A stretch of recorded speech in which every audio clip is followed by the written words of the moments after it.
organizations such as Boles Home and Childhaven and Homes for the Aged.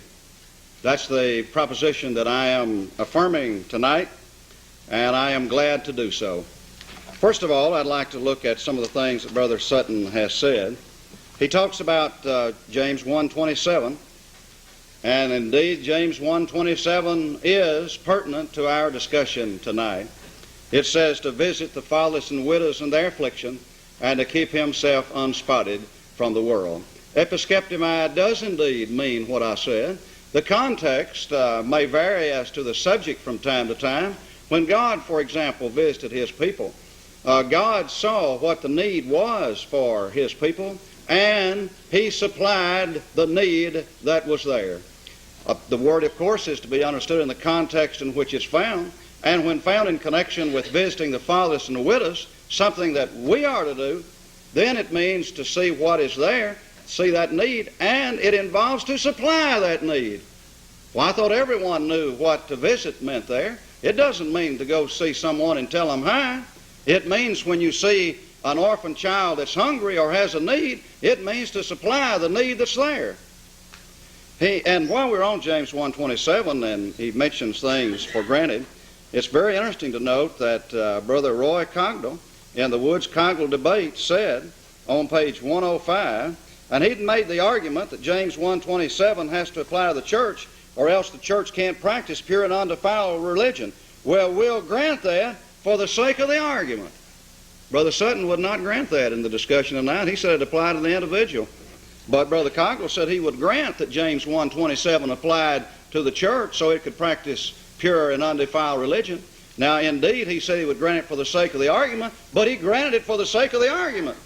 He was willing to grant it for the sake of the argument and proceed.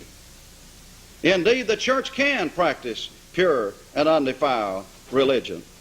Now, Brother Woods and I both believe the missionary society is wrong. Brother Woods and I both believe that orphan homes are right, and there is no problem with that matter. I'd like to have the chart that has Sutton's home on it. I want to emphasize that. I was hoping Brother Sutton would refer and discuss that at least some, but I want to have his chart that has Sutton's home. Notice what Brother Sutton has already admitted in this discussion. He has said that the church may provide the place. He's permitted that it can build and maintain an orphan home. Now, he's got a special kind, but he's got that it can provide the place. Not only that, it can provide the necessities. And what are the necessities? Food, shelter, clothing, medical care, entertainment, recreation. How would the church do that? That would be done in a home. The church would supply what was needed. He thinks that unless the board of directors does everything for the children in the home, that it's not functioning properly. Well, listen, friends, if you had a widow in your home and she needed some professional care, you might hire someone in and bring them in to give her professional care. You might not be able to do it. If you had a retarded child, for example, that needed help, you might very well hire a specialist to come in and to take care of that. You would not be able to do it. There's nothing wrong with hiring some professional help to help you with a widowed mother or to help you with a child that is mentally handicapped. There's nothing wrong with that at all. An individual could do it, and an orphan home can do it. But notice that he says that it can provide the personnel. There's the personnel. It's provided already. He's already got an orphan home. The only thing is he has a poor saints orphan home. He's got everything else. If he gets 6 of them in there and goes up to 7, he's going to have to get a license. He's going to have to be incorporated. He's going to have to meet the legal requirements. If he gets 7 in there, what's he going to do? Is he going to disband it then and say he can't take care of those? Is he going to stop it just because he gets up to 7? Or is he going to meet the legal requirements and take care of them? Now, on this matter of the poor saints orphan, I think it's always been chilling to me to hear a man talk about benevolence only for those that are poor saints. Imagine, if you will, an orphan child who needs help, and he couldn't get in this home. He couldn't get in Brother Sutton's home. He couldn't get in there because he's not a poor saint. And he talks about the board of directors. as though they were some kind of cruel things. But actually, friends, they meet the legal requirements. It's simply a home that's been destroyed, that's been reconstituted. It is a new home. It's a restored home. And it's not going to be as good as the mama and papa. We all know that. It's not going to be that good, but it's going to be the closest thing they're going to get to the mother and the papa. It's going to be the closest thing they can get to a home. I've talked to people who were reared in orphan homes. I've talked to people who had no place to go, but they were taken into an orphan home and they provided care for them. I'd like you to explain to those people who receive their food and shelter and clothing and medical care that an orphan home is sinful and an orphan home is wrong. You wouldn't think they were so cruel if you talked to people that grew up in them. And if you visit one and talk to some of the people there, you would not think they were so cruel either. Let me have my basic argument, please. This is number one, chart number one. Here is our basic argument. We started out with this. The needs of orphan children must be adequately met. The care of orphan children is not an individual responsibility exclusively. We've shown, for example, that in James 1:27, it's to visit the fatherless and the widow. It's not exclusively individual.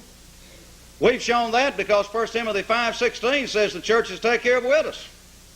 So that means James 1:27 could not possibly be exclusively individual. That's very obvious. Number three, an orphan child's needs cannot be adequately met without his having or being a part of a home. We cited to him Ephesians 6:4 and also Psalm 68:6. God setteth the solitary in families. He wanted to make a play on that word families. But my friends, those families there are homes. And if you put a child that needs a home in a legal home, that is going to be about the best thing that they are going to get if they cannot get in a natural home. If you can get them into a natural home, fine. But if you can't get them into a natural home, if you've got four, for example, in one family, if you've got some that's got some mental problems, how are you going to take care of them? How are you going to see that they're cared for? The family that can be destroyed can also be restored. And that's what an orphan home does. It is a family or home that is restored. And if you can give to a natural home or family, you can give to a legal home and family, and you can. Next, the church without any further organization cannot function as a home. Now, I've shown you the needs of a child. Everything from recreation to medical aid to food, shelter, and clothing. Now, how's the church going to do that? Well, you can't stick them off in a Sunday school room somewhere and do those things. You're going to have a home, and that's what an orphan home is. So the Bible does not specify the kind of home that must be used to meet the needs of an orphan child. Home structure like Childhaven or homes, benevolent institutions, which may meet legal requirements, and indeed they do. And a church may contribute from its treasury to a home for orphans. 1 Timothy 5:16 says the church may contribute to a home for widows. Widows and orphans are joined together as pure and undefiled religion. Therefore, we conclude that a church can contribute to a home for orphans. And orphans, not just poor orphan saints, but orphans. So therefore, it's in harmony with the Scriptures for churches of Christ to build and to maintain benevolent organizations such as Childhaven. Let me have chart number 52, if I can, please. 1 minute. Friends, basically, here is the argument. The church can help a home that is in need. That home may be destroyed. A new home may be constructed. That new home is an orphan home. Those who are in charge of an orphan home meet legal requirements.